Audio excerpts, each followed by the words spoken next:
नमस्कार, मैं हूं दीपाली राणा। आप देख रहे हैं फायदेमंद फंड्स और आज के शो में हम फोकस करेंगे ICICI Prudential equity and debt fund के बारे में, जो कि काफी पुराना फंड है।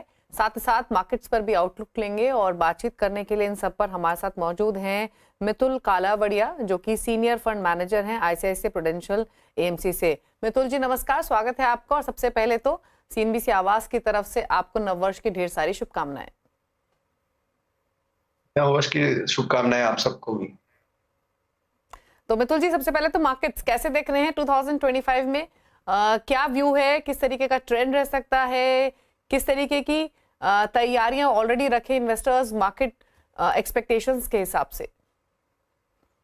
2025 जो साल होगा वो वॉलेटिलिटी का साल होगा।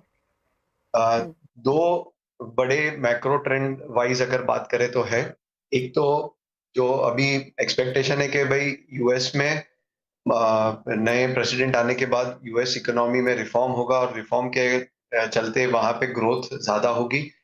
उसके कारण वहां की मार्केट्स ज्यादा अच्छी करेगी, इसलिए कई सारे इन्वेस्टर्स इमर्जिंग मार्केट्स में से पैसे निकाल के डेवलप मार्केट्स की तरफ जा रहे हैं और उसका इम्पैक्ट थोड़ा सा करेंसी की तरफ भी है। आप देखेंगे तो करेंसी जो है यूएस डॉलर डीएक्सवाई जो इंडेक्स है वो स्ट्रांग हुआ है, उसके अगेंस्ट में इमर्जिंग मार्केट कंट्रीज की करेंसीज थोड़ी सी डिप्रिशिएट हुई है। सो ये ट्रेंड हिस्टोरिकल अगर स्टैंडर्ड के हिसाब से देखें तो लास्ट टाइम 2016-17 में जनवरी में ही before the president coming to office at least currency का तो ट्रेंड पीक आउट हुआ था। ये बार कैसे होगा लेट्स सी, बट अगर पास्ट इज हिस्ट्री सम अगर कोई रेफरेंस लिया जाए तो वहां से दिखता है कि ये शायद यहाँ पे ही थोड़ा सा रुकना चाहिए। ओके तो वॉलेटाइल ईयर तो डेफिनेटली मितुल जी रह सकता है, लेकिन जैसे आपने काफी सारे फैक्टर्स का जिक्र किया, ट्रंप एडमिनिस्ट्रेशन, आगे बजट है, अर्निंग्स है, मिडिल ईस्ट टेंशंस पर भी नजरें रहेंगी, करेंसी मार्केट इंपॉर्टेंट है, लेकिन इन सभी फैक्टर्स के बीच में क्या कोई ऐसा फैक्टर आपको लग रहा है जो कि रिस्क पॉइज कर सकता है मार्केट्स के लिए? अभी तो सबसे बड़ा जो फैक्टर रिस्क पॉज करेगा वो है कि अर्निंग्स की अपेक्षाएं क्या है। अर्निंग्स की अपेक्षाएं ओवरऑल अगर आप देखेंगे नेक्स्ट ईयर के लिए मार्केट्स में सब स्टॉक्स के लिए तो बहुत ज्यादा है और देयर इज अ होप के सेकेंड हाफ में गवर्नमेंट स्पेंडिंग अपने यहाँ पे बढ़ने वाली है, उसके चलते थोड़ी सी इकोनॉमी रिवाइव होगी। कुछ डेटा पॉइंट्स जो फास्ट मूविंग इंडिकेटर है वो ऑलरेडी इंप्रूवमेंट दिखा रहे हैं, but can the improvement continue और क्या ये इम्प्रूवमेंट सस्टेन करेंगे वो देखना है। अगर ये इम्प्रूवमेंट सस्टेन करके अगर अर्निंग्स ग्रोथ के जो एक्सपेक्टेशन नेक्स्ट ईयर के है अगर वो अपेक्षाएं नहीं फुलफिल होंगे तो वहां पे अर्निंग्स काटे जाएंगे और उसके चलते स्टॉक्स में वॉलेटिलिटी रहेगी। अब लास्ट 1-1.5-2 साल से जो हमने देखा था कि कंटिन्यूस अर्निंग्स अच्छी आ रही थी, कमेंट्रीज अच्छी थी, इसके चलते मार्केट्स में बॉयंसी थी across the board overall broad based market चले हैं। बट अब यहाँ से बहुत ही नैरो हो जाएगी रैलीज। कुछ सेक्टर्स कुछ स्टॉक्स जहां पे अपने अर्निंग्स के अपेक्षाएं मीट कर पाएंगे वहां पे वो स्टॉक्स चल पाएंगे, जहां पे अपेक्षाएं नहीं मीट हो पा रही है वहां पे वो स्टॉक्स नहीं चल पाएंगे। वॉलेटिलिटी सेक्टर वाइज हो जाएगी और कुछ रोटेशन सेक्टर्स के रहेंगे। कुछ पार्ट ऑफ द इनिशियली जैसे अभी करेंसी डिप्रिशिएट हो रही है तो उसके बेनिफिशियरीज को बेनिफिट हुआ जा रहा है और उसके बाद फिर वापस से अगर वो रिवर्स होना शुरू होंगे तो then other set of stocks will do well. तो थोड़े से वॉलेटिलिटी, ये आई थिंक अर्निंग्स सबसे इंपॉर्टेंट फैक्टर रहेगा ये अगले साल के लिए देखने के लिए कि कैसे अर्निंग्स की अपेक्षाएं मीट हो रही है या नहीं। और उसमें हमारा ये व्यू है कि ये वॉलेटाइल होगा क्योंकि कुछ सेक्टर्स में अपेक्षाएं ठीक है, कुछ में नहीं है और काफी सारे में जहां पे नहीं है वहां सब जगह पे हम डाउनसाइड भी देख सकते हैं क्योंकि वैल्यूएशंस वाइज अगर देखा जाए तो मार्केट में अक्रॉस द बोर्ड वैल्यूएशंस बहुत एक्सपेंसिव है, तो बहुत कम रूम ऑफ एरर छोड़ा गया है जहां पे अगर अर्निंग्स नहीं आए तो स्टॉक फिर भी वॉलेटाइल नहीं रहेंगे। ओके तो अर्निंग्स तो डेफिनेटली इंपॉर्टेंट रहेंगे और सबसे बड़ा इंपॉर्टेंट फैक्टर रहेगा इक्विटी मार्केट्स के लिए। और अगर हम प्रीवियस क्वार्टर की ही बात करें मितुल जी, सभी ने देखा है कि किस तरीके का रिएक्शंस हमने कुछ रिस्पेक्टिव सेक्टर्स स्टॉक्स में आते हुए देखा है, जहां पर अर्निंग्स उतनी बेहतर नहीं रही। फॉर इंस्टेंस एफएमसीजी ही क्यों ना हो, आप देखिए एशियन पेंट्स एचयूएल में किस तरीके का रिएक्शन आते हुए दिखाई दिया। तो आपने कहा कुछ सेक्टर्स हैं जहां पर अपेक्षाएं बेहतर हैं, कुछ ऐसे हैं जहां पर चिंताएं हैं। कौन से हैं ये सेक्टर्स जहां पर आपको लग रहा है कि अर्निंग ग्रोथ बेटर रह सकती है, और कौन से वो सेक्टर्स हैं जहां पर थोड़े से कंसर्न्स हैं अर्निंग ग्रोथ को लेकर आगे भी? सेक्टर वाइज देखे जाए तो बैंकिंग जो है वहां पे ऑलरेडी नेगेटिविटी काफी हद तक प्राइस्ड इन है। वहां पे अपेक्षा है कि थिंग्स खराब होंगे, बट अगर खराब नहीं रहे, जैसे पिछले 3-4 क्वार्टर से सब ठीक चल रहा है, अगर वैसे लार्ज प्राइवेट बैंक्स में अगर उनके नंबर्स ठीक रहेंगे, तो वो एक सेगमेंट है कि जहाँ पे वैल्यूएशंस बहुत ज्यादा नहीं है और वो रिलेटिवली सेफ लगेंगे। इसके अलावा करेक्शंस अगर आप देखें तो ऑयल एंड गैस स्टॉक्स में काफी करेक्शन आ चुका है। ऑयल प्राइस भी करेक्ट हो गए हैं। ऑयल में सीजनैलिटी थोड़ी सी होती है, जो विंटर मंथ्स में सबसे अराउंड ऑयल बॉटम आउट हो जाते हैं, और फिर यहाँ से नेक्स्ट 6 मंथ्स ऑयल के लिए रिलेटिवली बेटर रहते हैं। तो oil and gas stocks have come down, उनके एक्सपेक्टेशंस भी लो है। स्टॉक्स अगर आप उनके cash flow yield, dividend yield पे देखें तो वो बहुत ही अट्रैक्टिवली प्राइस्ड है। इसके अलावा ऑटो सेक्टर में भी काफी हद तक एटलीस्ट फोर व्हीलर साइड पे एक्सपेक्टेशंस कट हो चुकी है, तो कुछ स्टॉक्स वहां पे भी अट्रैक्टिव लग रहे हैं। थीमेटिक वाइज अगर आप देखें तो क्विक कॉमर्स है या रिटेल एज अ सेक्टर है, वो एज अ थीमेटिक चलते रहेगा, but some part of the stocks में एक्सपेक्टेशन है कि क्विक कॉमर्स वगैरह उनको आके अफेक्ट करेंगे, इसीलिए उनका ग्रोथ स्ट्रक्चरली नीचे जाएगा। सो दैट इज वन अच्छा कॉन्ट्रेरियन साइड है, जहाँ पे आप देख सकते हैं कि बिजनेस स्ट्रांग है, बट नियर टर्म एक्सपेक्टेशंस शायद वॉलेटाइल होगी, इस चक्कर में स्टॉक्स करेक्ट हो रहे हैं। So those are the 3-4 basket के जहाँ पे अर्निंग्स में कंफर्ट है। अपार्ट फ्रॉम दैट कहाँ पे नहीं है, हाई ग्रोथ स्टॉक्स जैसे कुछ थीमेटिक्स लाइक ईएमएस वगैरह, एक्सपेक्टेशंस बहुत ज्यादा है। स्मॉल कैप मिड कैप्स में अगर आप देखेंगे तो एक्सपेक्टेशंस ऑफ जो ग्रोथ उनकी अपेक्षाएं है वो बहुत ज्यादा है। शायद वो अपेक्षाएं मान्य नहीं रह पाएगी और वहां पे कुछ नंबर्स कटने के स्कोप है। कुछ कैपिटल गुड साइड पे भी कुछ सेगमेंट है जहाँ पे वैल्यूएशंस काफी स्ट्रेच हो गए हैं, एक्सपेक्टेशंस अर्निंग्स की बहुत हाई है। अगर सेकेंड हाफ रिकवरी और नेक्स्ट ईयर की रिकवरी उतनी स्ट्रांग नहीं रहेगी, तो कुछ हद तक इन स्टॉक्स में भी करेक्शंस होना चाहिए। ओके अच्छा मितुल जी, अगर हम लार्ज कैप मिड कैप्स और स्मॉल कैप्स की बात करें तो मिड कैप्स और स्मॉल कैप्स लेटली हमने थोड़े से स्टिकी जोन में देखे हैं। लार्ज कैप्स के साथ कंपैरेटिवली वैल्यूएशन वाइज थोड़ा सा कंफर्ट दिखाई दिया है, लेकिन एज अ फंड मैनेजर आप कितना कंफर्टेबल हैं मिड कैप और स्मॉल कैप स्पेस से राइट नाउ, नई इन्वेस्टमेंट नई एंट्रीज के हिसाब से? और लार्ज कैप वैल्यूएशंस बैंक्स की आपने बात की, लेकिन और कुछ सिलेक्ट पॉकेट्स हैं जहां पर वैल्यूएशंस आपको बेहतर दिख रही हैं? So large cap mid cap small cap में लार्ज कैप के एक्सपेक्टेशंस रीजनेबल है, वैल्यूएशंस रीजनेबल है। लार्ज कैप में कई सारे पॉकेट्स हैं जहां पे आप वैल्यूएशन पिछले 5 साल 10 साल के कंपैरिजन में देखेंगे तो वो बहुत ज्यादा हाई नहीं दिखेंगे। Eight the same time mid cap small cap में दोनों तरफ से थोड़ा सा ज्यादा एक्सपेक्टेशन, उनके पी मल्टीपल्स वैल्यूएशंस भी हाई है और उनके अर्निंग्स के जो एक्सपेक्टेशंस है वो भी हाई है।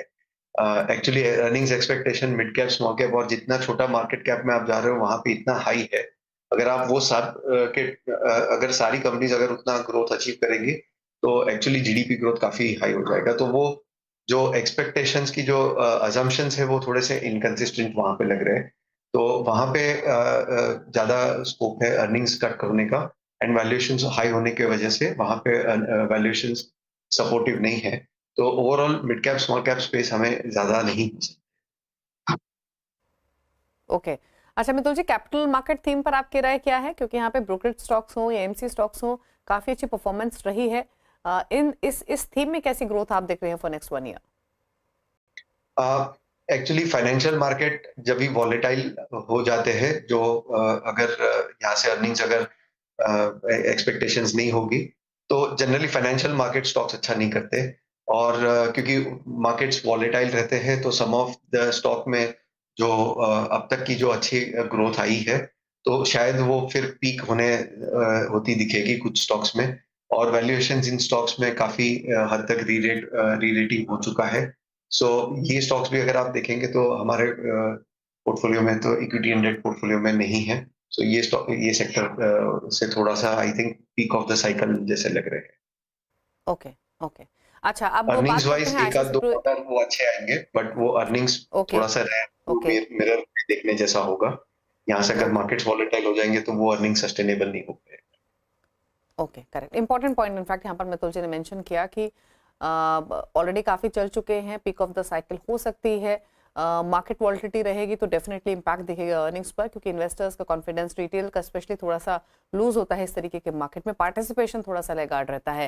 लेकिन चलिए, अगर हम ICICI Pru equity and debt fund की बात करें तो हम डिटेल में चर्चा करेंगे मितुल जी, लेकिन पहले तो ये बताइए, अगर पिछले 2-3 सालों के रिटर्न्स देखें म्यूचुअल फंड्स के, तो काफी स्ट्रांग रहे हैं और उस एंटिसिपेशन में जो इन्वेस्टर्स के होप्स है वो काफी हाई हो जाते हैं। किस तरीके के returns on an average expect करें, कंसीडरिंग कि मार्केट थोड़ा सा वॉलेटाइल हो सकता है? किस तरीके के रिटर्न आने के लिए प्रिपेयर रहे इन्वेस्टर्स, मतलब क्योंकि कंपैरिजन हो ही जाता है कि पिछले साल इतना आया, 2 साल में इतना पैसा बना रिटेल का। यस। सो पिछला 2 साल से जो लो वॉलेटिलिटी और हाई रिटर्न फेज जो है वो आई थिंक खत्म हो चुका है। यहाँ से वॉलेटिलिटी ज्यादा होगी। वॉलेटिलिटी ज्यादा होती है तो जनरली हाइब्रिड फंड्स ये एनवायरनमेंट में बेटर करते हैं compare to pure equity fund. और क्योंकि उसमें उनमें कैपेबिलिटी होती है कि जैसे मार्केट नीचे जाएंगे तो अपना इक्विटी बढ़ा सकते हैं डायनामिकली, और मार्केट्स ऊपर जाएंगे तो अपना कम इक्विटी करेंगे। और वॉलेटिलिटी में दोनों साइड की वॉलेटिलिटी कई बार होती है, नीचे भी जाते हैं, ऊपर भी जाते हैं, फिर नीचे आते हैं। सो आप देखेंगे तो ये वॉलेटाइल पीरियड में जनरली हाइब्रिड फंड्स बेटर करता है। और सेकंड एक और होता है कि डेट एलिमेंट भी होता है। सो अगर मार्केट्स में ओवरऑल रिटर्न्स कम हो तो डेट साइड से थोड़ा सा रिटर्न की सपोर्ट मिलती है। सो ओवरऑल दिस फंड्स ये जो बास्केट ऑफ फंड्स है हाइब्रिड्स वाले वो बेटर करते हैं ऐसे। तो चलिए, इसी के साथ फायदेमंद फंड्स में रुक रहे हैं एक ब्रेक के लिए। ब्रेक के उस पार समझने की कोशिश करेंगे कि ये कैटेगरी किन इन्वेस्टर्स को सूट करेगी, डेट मार्केट में किस तरीके का पोर्टफोलियो अलाइनमेंट इस फंड के थ्रू किया गया है। इन सब बारीकियों को समझेंगे एक छोटे से ब्रेक के बाद।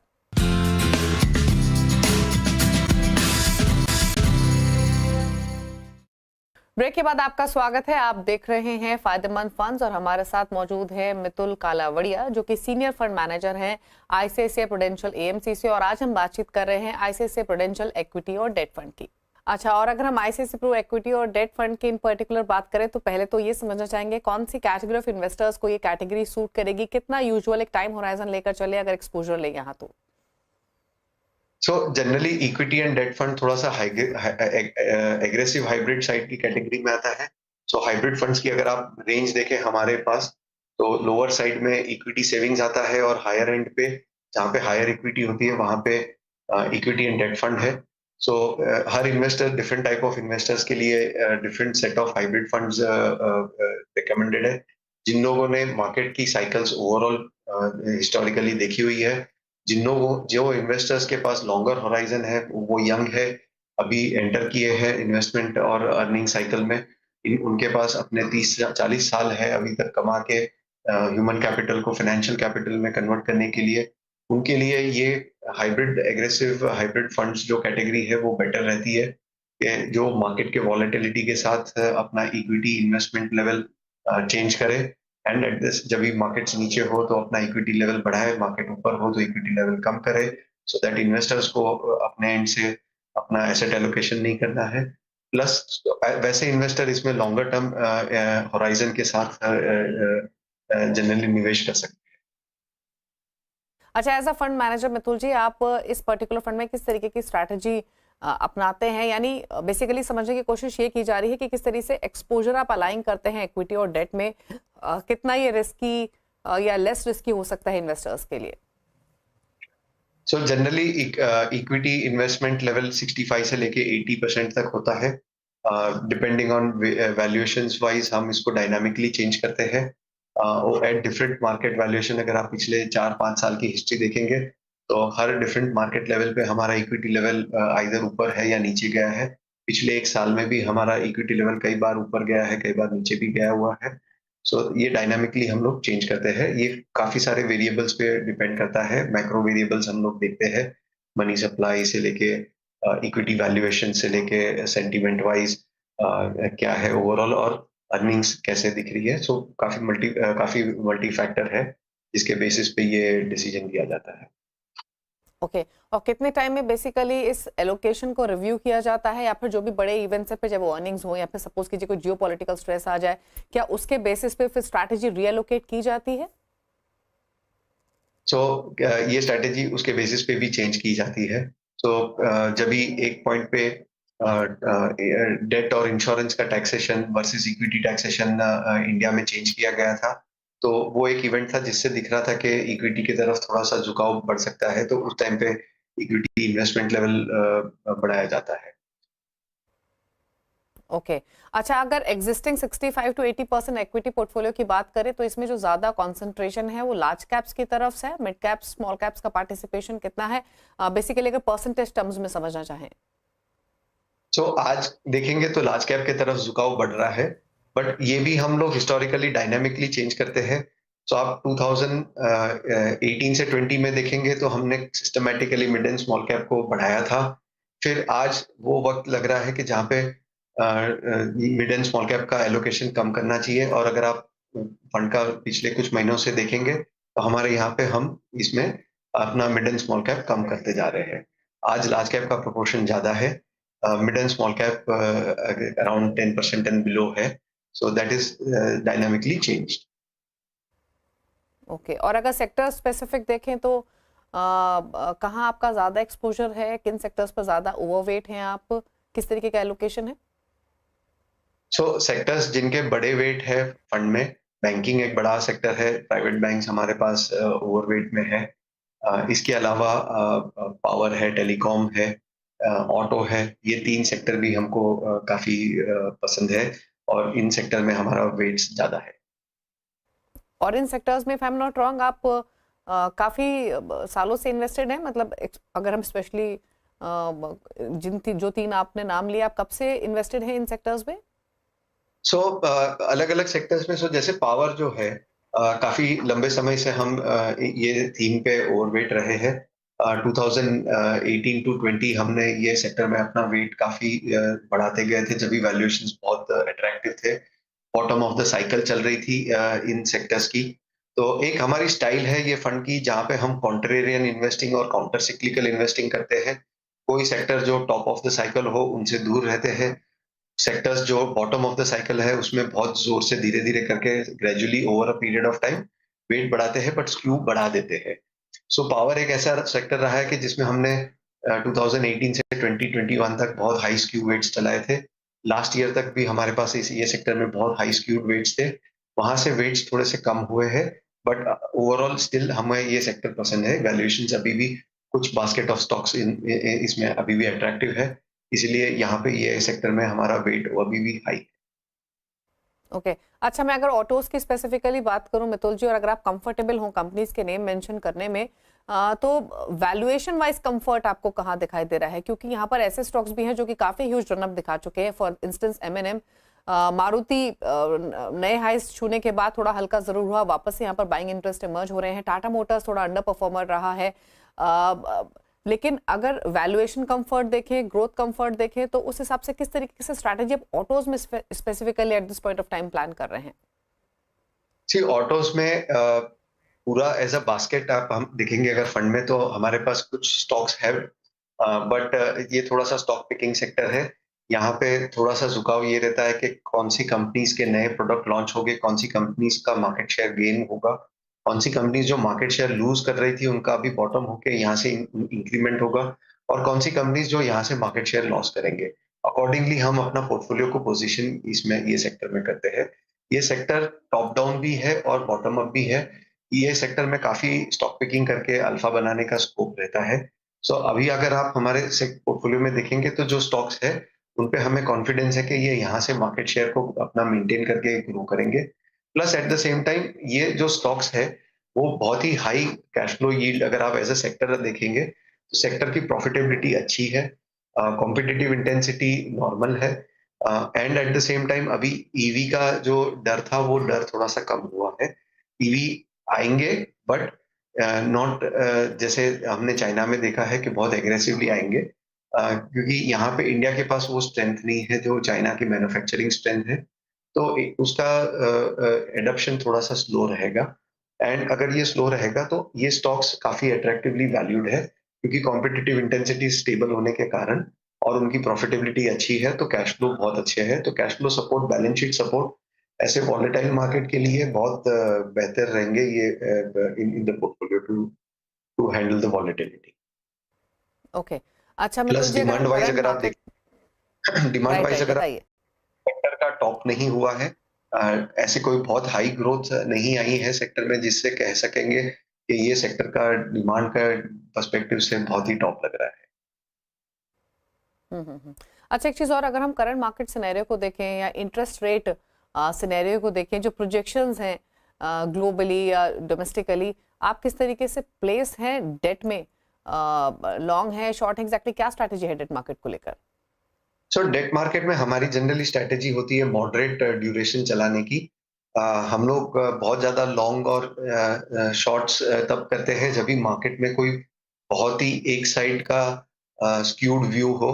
सो कई बार जैसे इक्विटी मार्केट में कुछ स्टॉक्स डिसेमिनेट हो जाते हैं, कुछ स्टॉक्स बहुत जोर से गिर जाते हैं। वैसे डेट मार्केट में भी कुछ सेट ऑफ सिक्योरिटीज होती है जहाँ पे बहुत ज्यादा निगलेक्शन हो जाता है और उनकी प्राइसिंग बहुत अट्रैक्टिव होती है, उनकी यील्ड बहुत अट्रैक्टिव हो जाती है।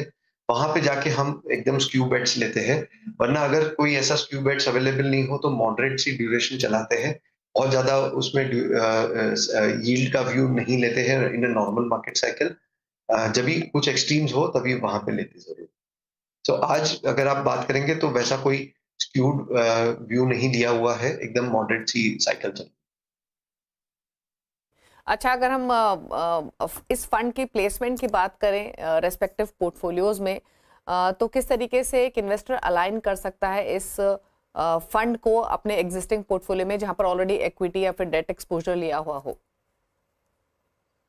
ये एक डायनामिकली मैनेज्ड फंड है, तो इंस्टेड ऑफ इन्वेस्टर खुद अपने हिसाब से डेट और इक्विटी चेंज ना करना हो, इन्वेस्टर्स जो लॉन्गर ड्यूरेशन के साथ बैठना चाहते हैं और थोड़ा change in equity with valuations expect करते हैं, उनके लिए ये बहुत ही बेहतरीन पोजीशन फंड होगा। टैक्सेशन वाइज भी आपके लिए बेहतर हो जाता है, क्योंकि आपको अपने पोर्टफोलियो में चेंजेस बहुत फ्रीक्वेंटली नहीं करने पड़ते हैं। वो एट द एंड हमारे यहाँ पे होते हैं। So debt equity change plus large cap, mid cap, small cap dynamically हम लोग चेंज करते हैं। सो इन्वेस्टर्स जो मल्टी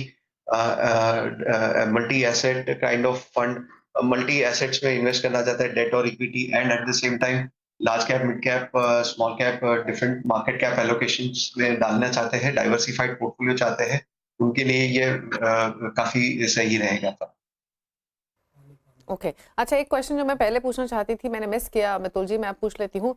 अगर हम आपके इस पर्टिकुलर पोर्टफोलियो की बात करें, तो जो फाइनेंशियल स्पेस है इसमें आप किस तरीके से प्लेस्ड है? क्योंकि यहाँ पर बैंक्स भी हैं, बड़े बैंक्स भी हैं, छोटे बैंक्स भी हैं, एनबीएफसीज भी हैं, इंश्योरेंस कंपनीज भी हैं, तो किस तरीके से अलाइन की है आपने अपनी इन्वेस्टमेंट इस पूरे सेगमेंट में?